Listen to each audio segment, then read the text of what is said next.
आज हम कक्षा 5 के पाठ 5 अनोखी सूझ। ये अनोखी सूझ क्या है? ये अनोखी सूझ है देवता और दानवों के द्वारा एक कहानी के रूप में मैं आपको बताऊंगी कि ये कहानी है अनोखी सूझ में किसने की, कैसे की, क्या हुआ। देवता और दानवों के युद्ध तो हमेशा से ही चलते आए हैं।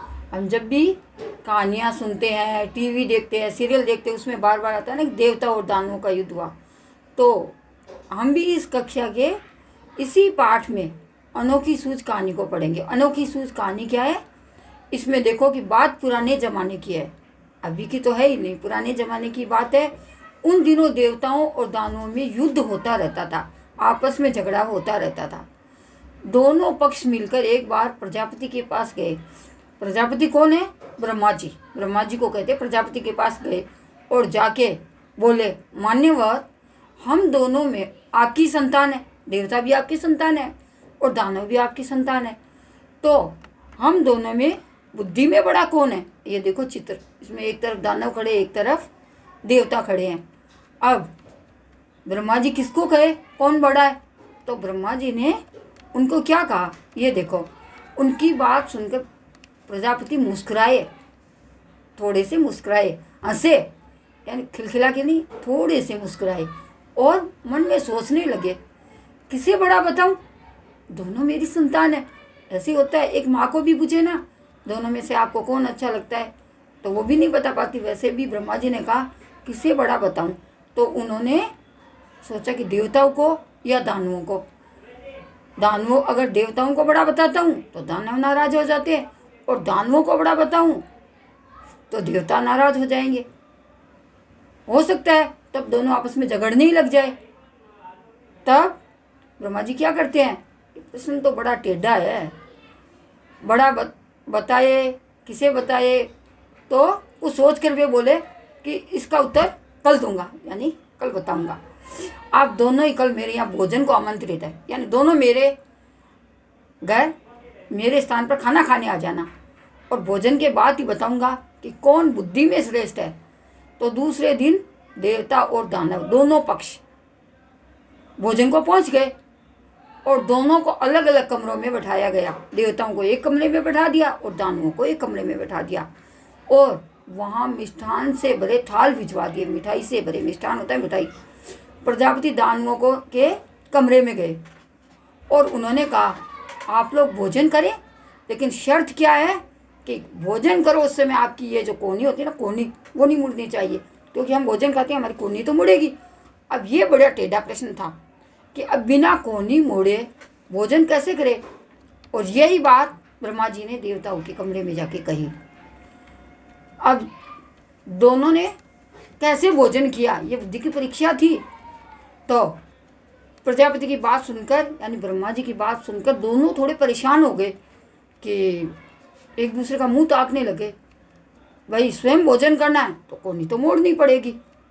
तब ये समस्या है कि भोजन भी पूरा खाना है, उसको पूरा समाप्त करना है, छोड़ना नहीं है, और ज़मीन पर भी नहीं गिरना चाहिए। तब प्रजापति की आज्ञा का पालन भी करना था। तो देवताओं ने एक उपाय सोचा। देवताओं ने क्या सोचा कि पहले तो उन्होंने कमरे के किवाड़ बंद किए, और किवाड़ बंद करके आमने सामने बैठ गए। बीच में उन्होंने थाल रख दिए और आमने सामने बैठ गए, और लड्डू उठा करके सामने वाले को यूँ देते रहे, और सामने वाला उसको देता गया। बिल्कुल भी नीचे नहीं गिरा, और थाल भी साफ हो गया, और सारे लड्डू समाप्त हो गए। न कोई हल्ला, न कोई शोरगुल, और देवताओं ने शांतिपूर्वक भोजन किया। अब दानवों के कमरे का हाल देखो। दानव अपने कमरे में परेशान थे, क्योंकि उन्होंने बुद्धि लगाई नहीं थी, और सोचने लगे बेकार ही यहाँ आए, नहीं आना चाहिए था, नहीं आते तो परीक्षा भी नहीं देनी पड़ती, आ ही गए तो परीक्षा तो देंगे ही।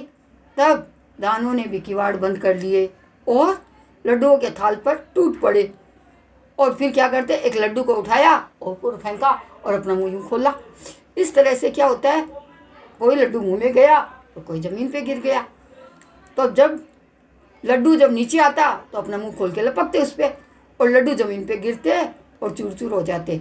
कमरे में हो ही हा हा इस तरह की आवाज़ें आ रही थी और चीखते चिल्लाते लड़ते झगड़ते रहे। और ये देखो उनका चित्र देखो, सामने देवताओं का देखा और ये दानवों के देखो। कैसे चित्र में आपको दानवों का हाल देखो, नीचे गिरे हुए लड्डुओं को देखो, कैसे लड्डू नीचे गिरे हुए हैं और खाने का तरीका देखो। अब क्या होता है कि सारी स्थिति स्पष्ट थी, साफ दिख रहा था कैसे खाना खाया था। प्रजापति ने कहा देवता ही श्रेष्ठ है। जानते हो क्यों?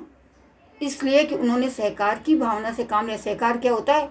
एक दूसरे की मदद करना सहकार की भावना होती है।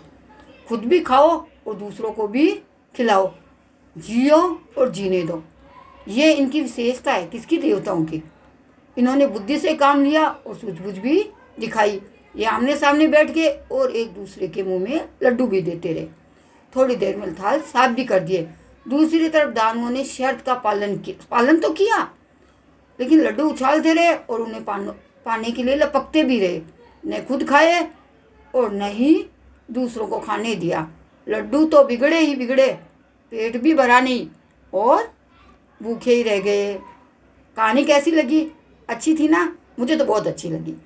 अब क्या है, आगे का जो वीडियो डालूंगी ना उसमें आपको प्रश्नोत्तर भी लिख करके बताऊंगी।